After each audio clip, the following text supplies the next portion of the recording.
2 a.m., Caracas, Venezuela. The city is sleeping. Suddenly, click. The entire power grid goes down. No lights, no internet, no radar. The country is blind.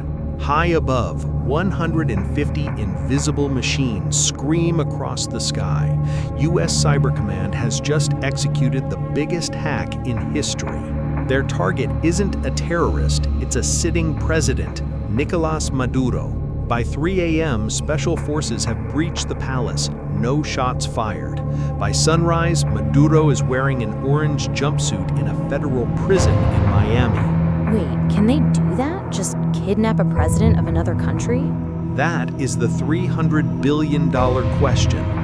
Today, we break down the most controversial military operation of the 21st century. To understand why this happened, we must look at the ground beneath Maduro's feet. 303 billion barrels.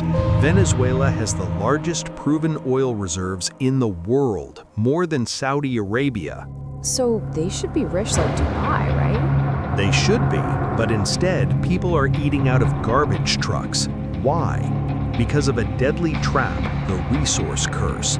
Under Hugo Chavez, 95% of Venezuela's export income came from oil. When oil prices crashed in 2014, the country crashed with it. Maduro, a former bus driver, took the wheel of a bus that was already on fire. To stay in power with no money, he had to find a new source of income, something darker than oil. The U.S. didn't invade because of oil. Well, not officially. They invaded because of narco-terrorism. Meet the Cartel of the Suns. It's not a street gang, it's the Venezuelan military. Generals used military planes to fly cocaine into Mexico and the U.S., and the boss, the U.S. Department of Justice, named Maduro as the cocaine kingpin. So he's basically El Chapo, but with a country. Exactly. And this gave the U.S. the perfect excuse. They weren't invading a sovereign nation, they were executing an arrest warrant. Add to that the 8 million migrants fleeing to the U.S. border, Maduro became a problem that Washington decided to delete. How do you capture a dictator surrounded by loyal guards? You don't fight them, you turn them off. Phase 1, electronic warfare. U.S. jamming planes blinded Venezuelan radar. The Sun Cartel couldn't see the stars. Phase 2, the ghosts. Navy SEALs didn't storm the front gate. They used submersible vehicles to enter from the coast. Phase 3, the betrayal. It's rumored that Maduro's own guards were paid off. In a bankrupt country, loyalty costs dollars, not bolivars. It was over in 14 minutes. Surgical, silent, terrifying. Okay, he's a bad guy, but isn't this illegal? International law says you can't touch a president. You were right. It violates Article 2 of the UN Charter. But here's the brutal truth. Laws are for the weak.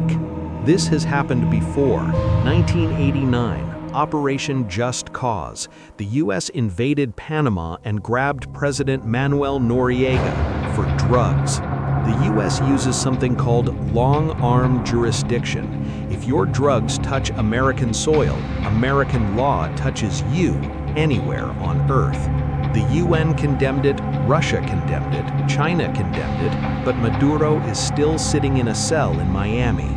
So what happens now? Freedom for Venezuela? Maybe, but look closely at who's landing in Caracas right after the soldiers. It's not aid workers, it's executives from Chevron and ExxonMobil. They're there to fix the pumps and start the flow of oil again. The U.S. gets cheap oil, the migrants might go home, and Venezuela gets a new government. It sounds like a win-win, but it feels dirty.